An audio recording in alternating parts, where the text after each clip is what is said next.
जिस तरह वो नशा करते थे ना, उसमें उनको अपनी होश नहीं रहती थी। वो गालियाँ भी देते थे, मारते भी थे। मुझे काफ़ी उन्होंने मतलब एक दफ़ा बहुत ज़्यादा उन्होंने मारा था, जिसकी वज़ह से मेरे मेरे घरवालों को पता चल गया था। मैंने कभी अपने घरवालों को बताया नहीं। मुझे उनका ये होता था कि मुझे ना वो मुझसे मुझसे दूर भागते थे, कि मुझे ज़्यादा टाइम ये कहते थे कि तुम अपने मायके में रहो।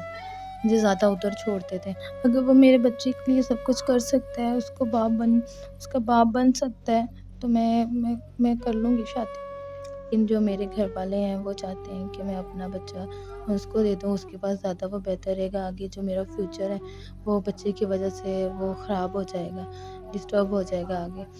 उसका उनका ये होता था कि वो दूसरी दूसरी लड़कियों के साथ ना उनका ज़्यादा उनके साथ होते थे, उनके साथ ज़्यादा अटैचमेंट थी, ना कि उन्हें मेरे साथ।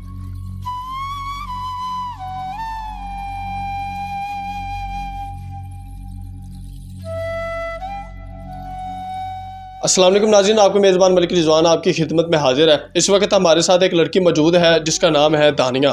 किस तरह से इनकी लव मैरिज होती है और वो शख्स शादी से पहले बिल्कुल ठीक होता था, नशा वगैरह कुछ भी नहीं करता था, और शादी के 1-2 माह बाद वो फ़ौरन नशे की लत में लग जाता है और लोगों को घरों में बुलाकर, दोस्तों को घरों में बुलाकर इन पर तशद्दुद भी करते थे, ज़्यादती भी करते थे इनके साथ, और घर की चीज़ें वगैरह भी बेचनी शुरू कर दी थी। हमारे साथ दानिया मौजूद है, आइए हम इनसे बात करते हैं। अस्सलाम वालेकुम। वालेकुम अस्सलाम। दानिया, मुझे बताइएगा कि आपकी शादी होती किस तरह है, कि कौन लड़का होता है, किस तरह की बातें शादी होती है आपकी? जब इकट्ठे ही पढ़ते थे, तो वो मतलब यूनी का ही था हमारा, कि फिर उनसे मतलब फ्रेंड थे और उनसे आहिस्ता-आहिस्ता अटैचमेंट हो गई। तो फिर उन्होंने हमारे घर प्रपोज़ल वगैरह उन्होंने भेजा। फिर मेरे घर वालों ने देखा कि अच्छा लड़का है, इनका बैकग्राउंड भी ठीक है, लेकिन इससे मतलब कर देते हैं इसकी शादी ना। तो फिर मतलब उसके बाद हमारी शादी होगी। पहले तो बहुत वो ठीक थे, लेकिन आहिस्ता-आहिस्ता जैसे टाइम गुज़रता रहा, तो उनका पता चल गया कि वो किस तरह के इंसान हैं। वो नशा करने लग गए। पहले वो मेरे सामने वो सिगरेट भी नहीं पीते थे। मैंने उनके साथ तकरीबन हमारा टाइम गुज़रा था, स्टडी जब करते थे, तो उसमें टाइम गुज़रा। उन्होंने कभी इस तरह का कोई भी उनसे पता भी नहीं चला कि वो सिगरेट वगैरह कोई इस तरह की उनकी कोई लत वगैरह है।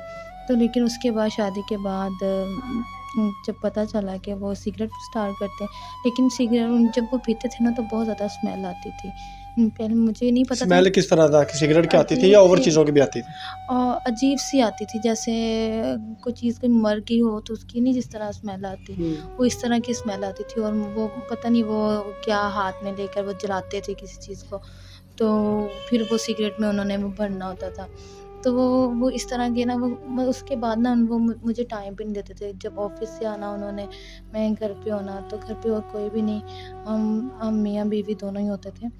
तो जब आते थे तो वो उसके बाद मुझे टाइम नहीं देते थे, कोई बात वगैरह नहीं, बस सिगरेट वगैरह। कितनी वो देर बाद ऐसा मामला हुआ कि वो आपको टाइम वगैरह भी नहीं देते थे और नशे पे लगे होते थे? शादी की कितनी देर बाद? अभी साल भी नहीं हुआ था जब उनका मतलब ये उनके पता चल गया कि वो इस तरह के हैं, इस तरह की उनकी आदत है ये।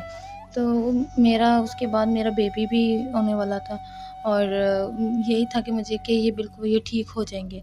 लेकिन नहीं, जब मैं वापस आई हूँ बेबी के बाद, तो जब आई हूँ तो बेबी सिलसिला। हो गया था या जी, होने वाला था? बेबी जब हो गया है, तो मैं उस मुझे उनका ये होता था कि मुझे ना वो मुझसे मुझसे दूर भागते थे, कि मुझे ज़्यादा टाइम ये कहते थे कि तुम अपने मायके में रहो। मुझे ज़्यादा उधर छोड़ते थे, और बाद में आहिस्ता-आहिस्ता उनका उनका वो जो नशा था वो ज़्यादा बढ़ता गया। वो यहाँ तक कि वो पाउडर वग़ैरह यूज़ करने लग गए। जब मैं आई हूँ उनके उनके दोस्त जो थे, वो भी उनको भी घर में बुलाते थे, और उनके साथ उन्होंने रहना ज़्यादा उनके साथ ज़्यादती रहना। करते थे दोस्तों के साथ मिलकर आपके साथ? नहीं, ज़्यादती वगैरह का तो नहीं था, लेकिन वो खुद मतलब ना बहुत ज़्यादा नशा करते थे, जिस मतलब उनको उनको होश नहीं रहती थी कि ये मेरी बीवी बेहोशी में है। आकर इंसान काफ़ी ज़्यादा किस्म की हरकतें करना शुरू कर देता है। ज़ाहिर-सी बात है, जब वो ब नशेड़ी था तो आपको टच-शच करने की तो कोशिश की होगी ना?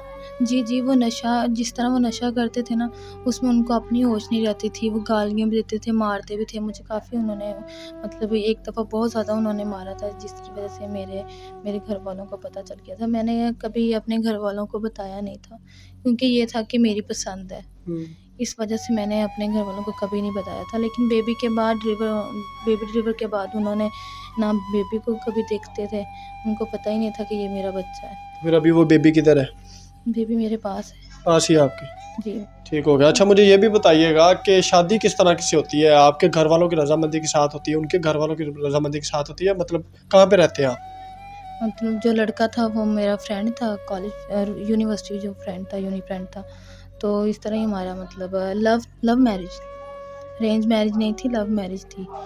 तो इस वजह से मेरे घर वालों ने, मैं उनको नहीं बताती थी कि कहीं अब वो उनको ना पता चले कि मेरे साथ उनका कैसा सलूक है, शायद वो बेहतर हो जाए आहिस्ता आहिस्ता।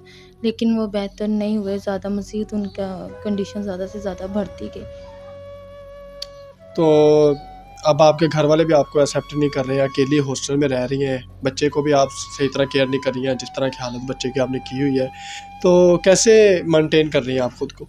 मेरे घर वाले दरअसल ये है कि वो चाहते हैं कि मैं बेबी उनको दे दूँ, क्योंकि आपके वो घर वाले चाहते हैं या लड़के के घर वाले? मेरे घर वाले हुँ। चाहते हैं कि मैं वो बच्चा आपको एक्सेप्ट नहीं कर रहे, तो मतलब बेबी उनको दे दें, ये बात समझ नहीं आई। नहीं, वो ये कहते हैं क्योंकि वो काफ़ी वेल फैमिली से है ना, जो जो मेरे हस्बैंड थे। हुँ। तो उन उसने वैसे कोशिश नहीं की अपना बच्चा लेने की, उसने कभी उसके बारे में पूछा भी नहीं है। लेकिन जो मेरे घर वाले हैं वो चाहते हैं कि मैं अपना बच्चा उसको दे दूँ, उसके पास ज़्यादा वो बेहतर रहेगा। आगे जो मेरा फ्यूचर है वो बच्चे की वजह से वो ख़राब हो जाएगा, डिस्टर्ब हो जाएगा आगे। तो कहते हैं कि आगे इसको इसको वो बच्चे को भी कोई आगे नहीं देखेगा जैसा उसका बाप उसको देखेगा। लेकिन मेरा ये कहना है कि जिसने जिसने अपने बच्चे का तब नहीं सोचा, वो बाद अब क्या सोचेगा? उसने कभी अपनी बीवी को बीवी नहीं समझा, अपने बच्चे को बच्चा नहीं समझा, तो अब उसके बाद अब तो मैं हूँ, उसकी माँ हूँ, लेकिन मेरे बाद ना उसकी माँ भी उसके पास नहीं होगी और बच्चे का बाप भी नहीं होगा। तो वो क्या उसको देखेगा, जिसने पहले नहीं उसको देखा। उसका उनका ये होता था कि वो दूसरी दूसरी लड़कियों के साथ ना उनका ज़्यादा उनके साथ होते थे, उनके साथ ज़्यादा अटैचमेंट थी, ना कि उन्हें मेरे साथ।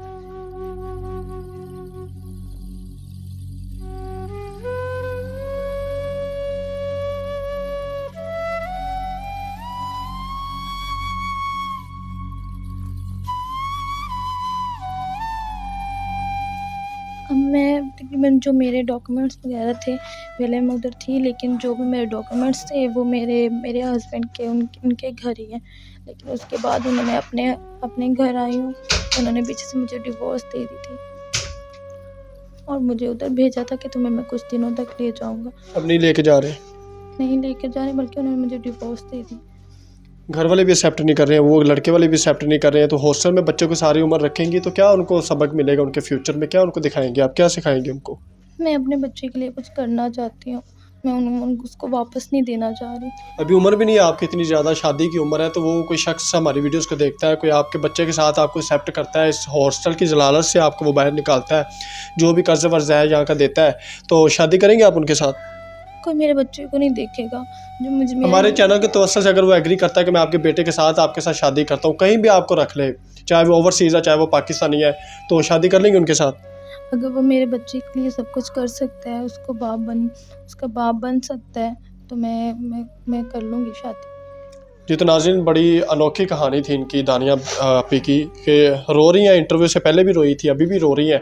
अब शौहर बेटा पैदा कर लेता है और फिर नशे की लत में लग जाता है और नशे की लत में रहता वो इनको दर बदर की ठोकरें खाने पर मजबूर कर देता है। वो लड़के का अपना ही घर था, काफ़ी ज़्यादा वो वेल थे, स्ट्रेंज थे, लेकिन किस तरह इस दानिया को हालात इनको इनके पाँव पर ले आए कि हॉस्टल में एक मैट्रेस के ऊपर सोती हैं, अपने बेटे को उनका फ्यूचर ख़राब कर रही हैं। तो खुदारा हमारी वीडियोस को देखिएगा, सुनिएगा और इन तक पहुंचेगा ताकि इनके हालात ठीक हों, इनकी सिचुएशन ठीक हो, इस हॉस्टल से बाहर निकल कर कोई रेंट पे घर ले ले। जो शख्स इनको सपोर्ट करेगा तो लाजमी इन तक पहुंचेगा। हमारे चैनल के तवज्जुह से भी रब्ता कीजिएगा और इसी के साथ मुझे इजाज़त दे और एक नई वीडियो में मिलते हैं। अल्लाह हाफ़िज़।